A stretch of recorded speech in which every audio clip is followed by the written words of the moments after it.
नमस्कार साथियों, स्वागत है आप सभी का अंकित इंस्पायर्स इंडिया पर। मैं हूं अंकित अवस्थी। आप हैं मेरे साथ में आज एक ऐसे सेशन पर चर्चा करने के लिए जिसके बारे में एक ऑस्ट्रेलियन पत्रकार के द्वारा आज से 3 साल पहले जब कोरोना अपने चरम पर था तब कह दिया गया था। लेकिन आज के सेशन में फिर से यह चर्चा का विषय इसलिए बना है क्योंकि बहुत सारे अखबारों की एक सुर्खी बनी है और विशेष रूप से इंडिया के अंदर विशेष रूप से जो न्यूज शेयर करने वाली एजेंसी है उसके द्वारा यह रिपोर्ट की गई है कि despite global concern Pakistan China working on deadly virus, यानी कि पाकिस्तान और चाइना मिलकर के डेडली वायरस पर काम कर रहे हैं। यह जानकारी अब प्रमुख अखबारों की सुर्खियां बन चुकी हैं। तो आज के सेशन में हम आपके सामने कहने वाले हैं कि कौन सी कहानी ये करने जा रहे हैं, किस प्रकार से दुनिया को ये चीज प्रभावित कर सकती है। इतना ही नहीं, कोरोना ने दुनिया को कितना नुकसान पहुंचाया, हम लोग खुद से बायो वेपन क्यों नहीं बना लेते, बायो वेपन्स का इतिहास क्या है, यानी कि दुनिया को बैक्टीरिया वायरस से मारने के लिए जो देश काम कर रहे हैं असल में उनकी हिस्ट्री क्या है, क्या लोग कभी बायो वेपन्स का उपयोग करते आए हैं। इन तमाम चीजों के बारे में आज के सेशन में हम आपके साथ चर्चा करेंगे। गुजारिश है कि सेशन को जल्दी से शेयर कर दीजिए, सभी साथियों को लाइव आने का इनविटेशन भेज दीजिए। चलिए शुरू करते हैं। जैसा कि आप सभी को पता होगा साथियों, कोरोना वायरस जिसका इतिहास अपने आप में कहने और सुनने लायक है, हमने अपनी जीवंत आंखों से इतना बड़ा पेंडेमिक देखा है, उसको तिथि के साथ मैं आपको थोड़ा सा रिवाइंड फ्लैशबैक में लेके चलता हूं क्योंकि हमारी कुछ आदतें हैं और आदतों में यह शुमार है कि हम जल्दी ही बहुत सारे गम भूल जाते हैं और बहुत सारे गमों में जिसे नहीं भूलना चाहिए वो कोरोना है।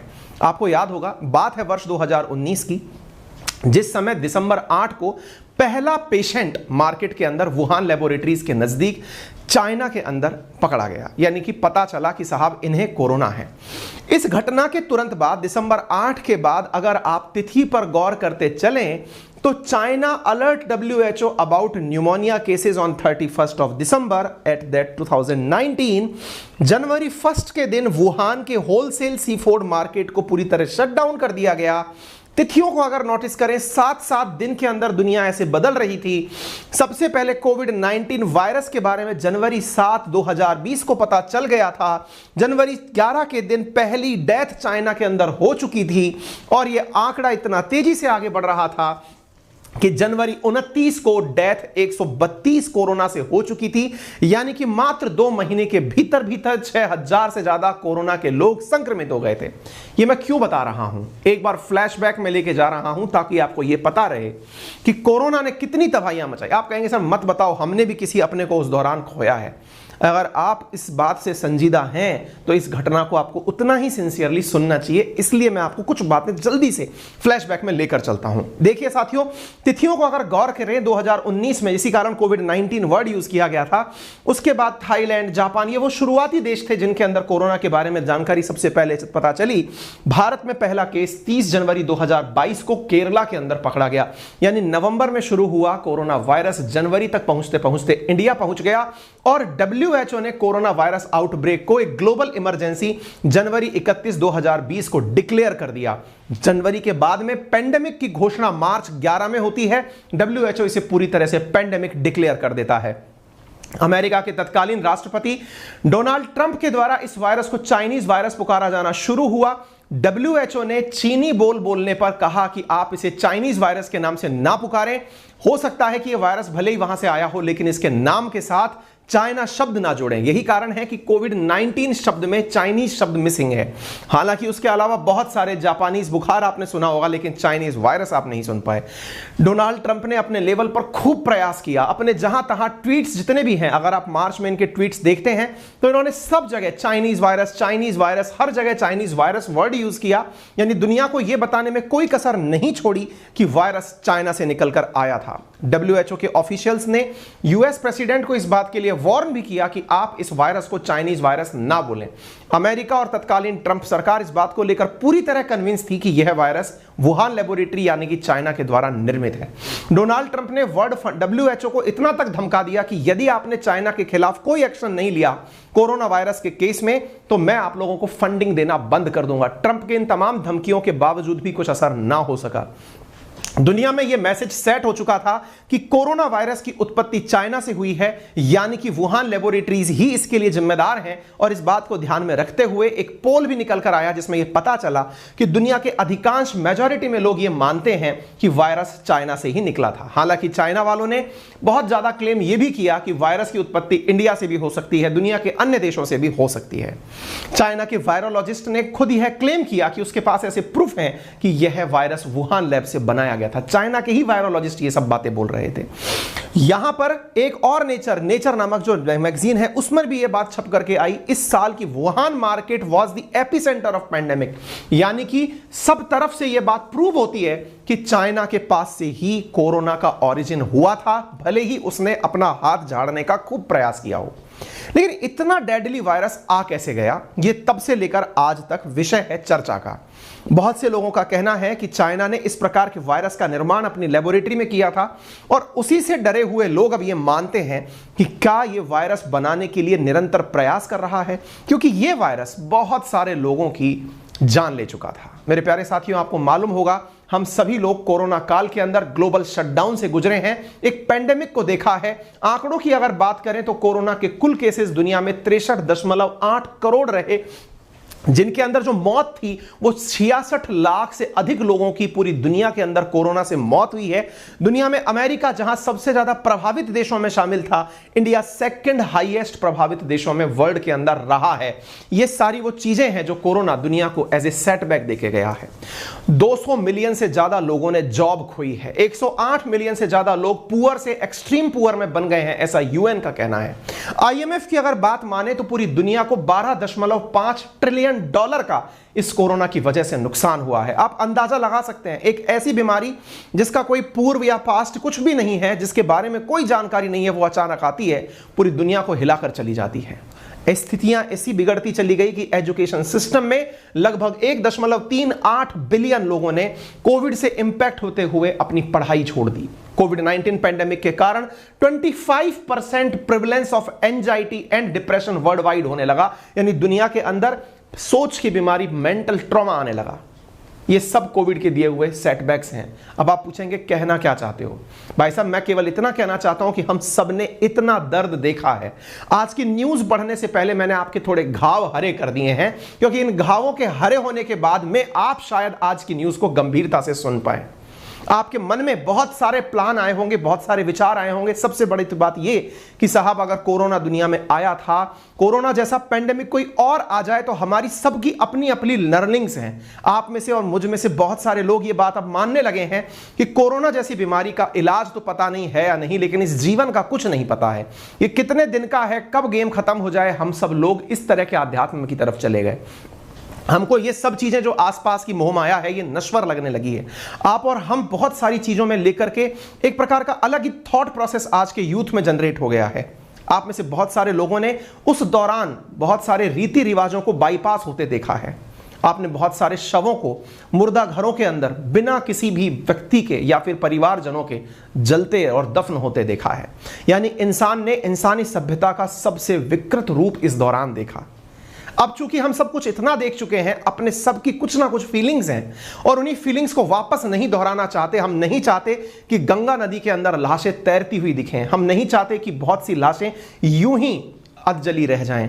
ये सारी चीजें हमें बहुत पुरानी घटनाओं की याद दिलाती हैं, और जब चीजें याद आती हैं तो निश्चित ही हम चाहते हैं कि भविष्य में ऐसा ना हो। ये अपने पर्सनल फीलिंग्स हैं। खैर, आपको क्या लगता है कि आप और हम प्रभावित हुए? जी नहीं, बहुत सारे लोगों के बहुत सारे थॉट प्रोसेस प्रभावित हुए।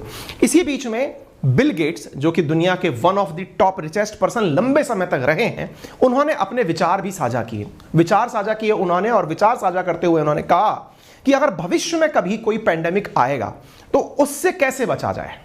यानी उनके अपने विचार, जैसे हम और आप पेंडेमिक की बात करते हैं तो अपने अपने कुछ थॉट प्रोसेस लेके आते हैं। इसी बीच में how to prevent the next pandemic. आप में से बहुत सारे मेरे साथी अभी तक ऐसे हैं जो मेरे रिकमेंडेशन पर कोको एफएम का सब्सक्रिप्शन ले चुके हैं। क्योंकि आज का सेशन इस बारे में है, तो आप समय निकाल करके आप अपने ही सब्सक्रिप्शन में ये बुक मैं आपको सजेस्ट कर रहा हूं, वहां से सुन लीजिएगा।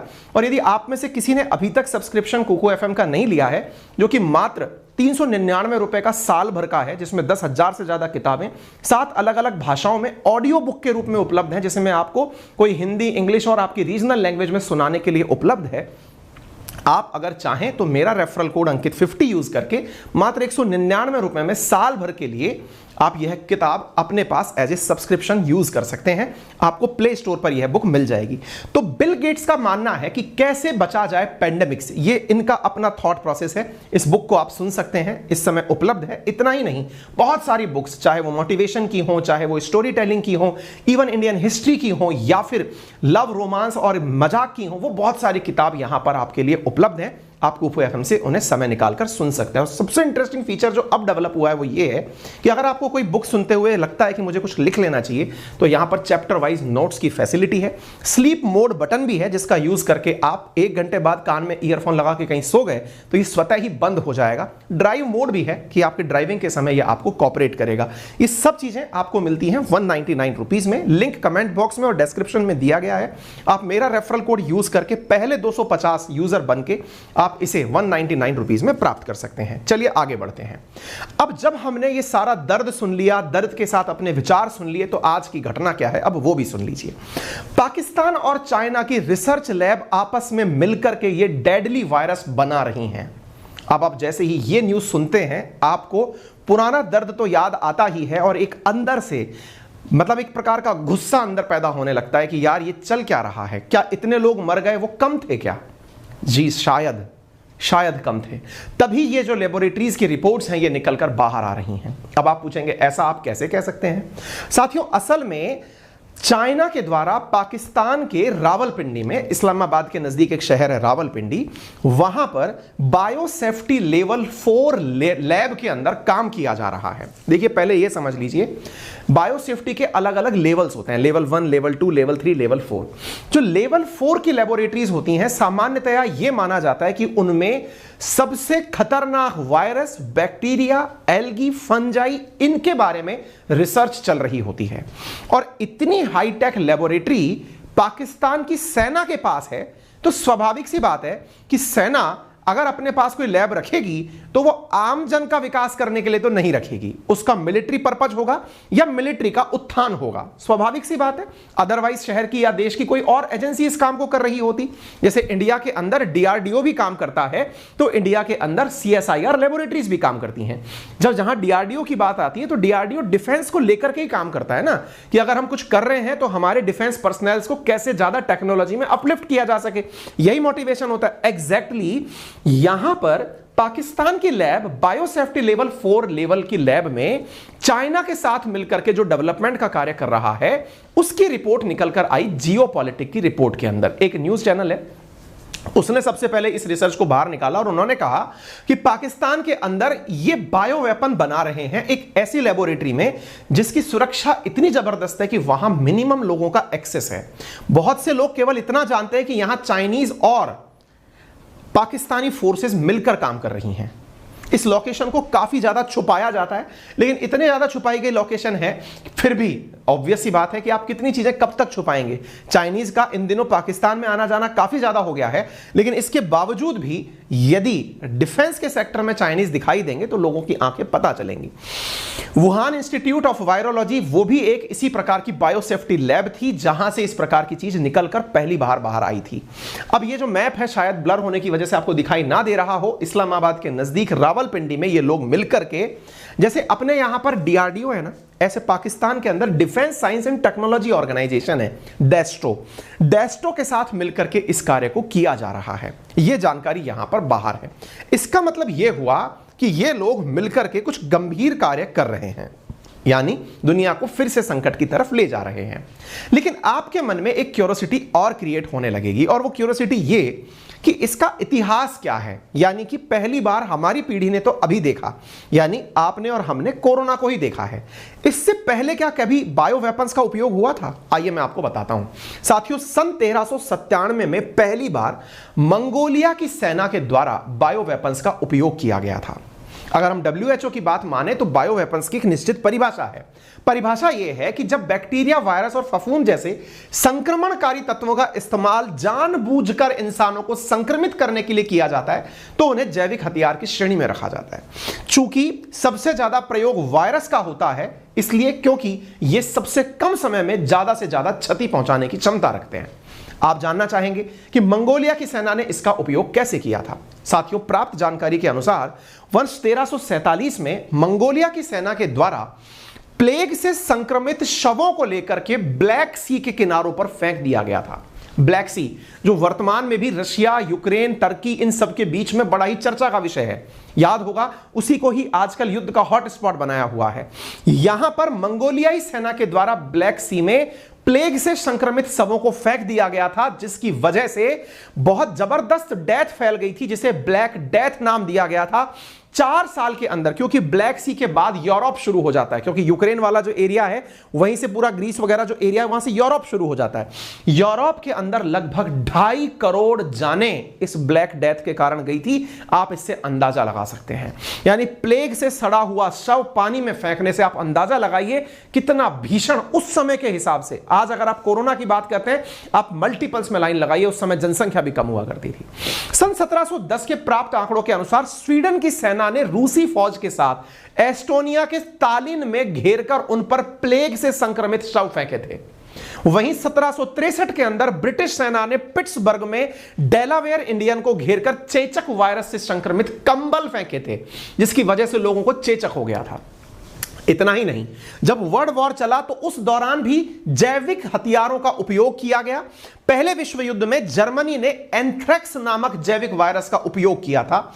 इसके लिए जर्मनी ने गुप्त योजना बनाकर दुश्मनों के घोड़ों, क्योंकि एंथ्रेक्स जानवरों से शुरू होता है, घोड़ों और मवेशियों को संक्रमित करके उनका उपयोग किया, और इसका उपयोग जापान ने सोवियत के लिए किया। जापान ने टाइफॉइड के वायरस को सोवियत के जल स्रोतों में मिलाया और संक्रमण फैलाया। आप सोच सकते हैं, जिन देशों को आज हम डेवलप्ड नेशन की सूची में रखते हैं, जिन देशों को हम ये मानते हैं कि ये साइंस एंड टेक्नोलॉजी का सही उपयोग करेंगे, उन्होंने ही इस दुनिया को मारने के लिए बायो वेपन्स का उपयोग किया है। हाल ही की जो सबसे ताजा घटना रही वो वर्ष 2001 की थी, जब अमेरिका के अंदर किसी आतंकी संगठन के द्वारा एक लिफाफे के अंदर पत्र के साथ एंथ्रेक्स वायरस भेजे गए। जब ये पहुंचे तो वहां पर 5 लोगों की उस संक्रमित पत्र से मौत हो गई। अब आप पूछेंगे, जब ये इतनी ही भीषण चीज है, दुनिया जानती है कि बायो वेपन्स के उपयोग से ना जाने कितने लोगों की जान ली जा सकती है, क्या कभी पक्ष जो पीड़ित है, पक्ष जो पीड़ित कर रहा था, उनके अंदर मानवीय भावना नहीं जगी? तभी जाकर के साथियों सबसे पहले बायोलॉजिकल वेपन कन्वेंशन की बात की गई 1925 में, लेकिन यह केवल बात थी। इसे जेनेवा प्रोटोकॉल के नाम से भी जाना जाता है, जहां पर यह निश्चित किया गया कि बायोलॉजिकल वेपन कन्वेंशन के तहत कभी भी जैविक हथियार नहीं बनाए जाएंगे। 26 मार्च 1975 को 22 देशों ने इस पर हस्ताक्षर भी किए। वर्तमान में दुनिया के 183 देश इसके सिग्नेटरी हैं, इंक्लूडिंग इंडिया। इंडिया इन सब बातों को बहुत रिलीजियसली मानता है, यानी कि बायोलॉजिकल वेपन्स अगर बनाने हैं तो भारत साफ इनकार करता है कि मैं इस तरह के वेपन ना तो बनाऊंगा, और यह हमारी बहुत लंबे समय से थ्योरी रही है। आप सोचिए कि हम एटॉमिक बॉम्ब रखने के बावजूद भी यह कहते हैं कि हम अपना कभी हथियार पहले उपयोग में नहीं लेंगे। वहीं दूसरी ओर बायोलॉजिकल वेपन हो या केमिकल वेपन हो, हम इनका उपयोग कभी भी नहीं करेंगे। यह हमने अपने ही सिद्धांतों में डाल रखा है। लेकिन बहुत से देश जो इस पर हस्ताक्षर कर चुके हैं, आप इससे अंदाजा लगाइए कि चाइना इस पर हस्ताक्षर किया हुआ है, उसके बावजूद भी उसके द्वारा ये सारी हरकतें की जा रही हैं। ये बायोलॉजिकल वेपन कन्वेंशन आज 183 देशों के द्वारा साइन किया गया है। आप यहां पर इन लोगों को वो तस्वीरों के माध्यम से देख सकते हैं कि किस प्रकार से इन सब ने बैठ करके इस प्रोटोकॉल पर हस्ताक्षर किए थे। वर्तमान में अगर बात की जाए तो बड़े बड़े देश जिन्होंने कभी इस चीज को फैलाया था, आज उसके सिग्नेटरी हैं। फर्क कुछ भी नहीं पड़ रहा है। पाकिस्तान की रावलपिंडी लैब में वायरस की टेस्टिंग के जो आरोप लगे हैं, उसके पीछे का कड़ा कारण मैंने आपको बताया कि यह लेबोरेटरी BSL 4 लेवल की लेबोरेटरी है। रिपोर्ट्स ने साफ कहा है कि इनका जो देस्तो है, यानी जिस प्रकार से इंडिया का DRDO है, डिफेंस के लिए काम करने वाली जो संगठन है, वो रावलपिंडी के अंदर चकलाला कैंटोनमेंट स्थित एक जगह पर एक 2 स्टार जनरल के हाथ, आप इस तरह से समझ लीजिए जैसे इंडिया के अंदर 3 स्टार जनरल, मेजर जनरल, मतलब जो जनरल की रैंक होती है, जो अपने सबसे टॉप मोस्ट एयरफील्ड वो होते हैं, पोजीशन वाले व्यक्ति होते हैं जनरल रैंक के, उससे जस्ट एक पद नीचे के व्यक्ति इस लैब की सुरक्षा में तैनात हैं। आप इससे अंदाजा लगा सकते हैं कि कितने बड़े लेवल पर ये लोग क्या प्लान कर रहे हैं।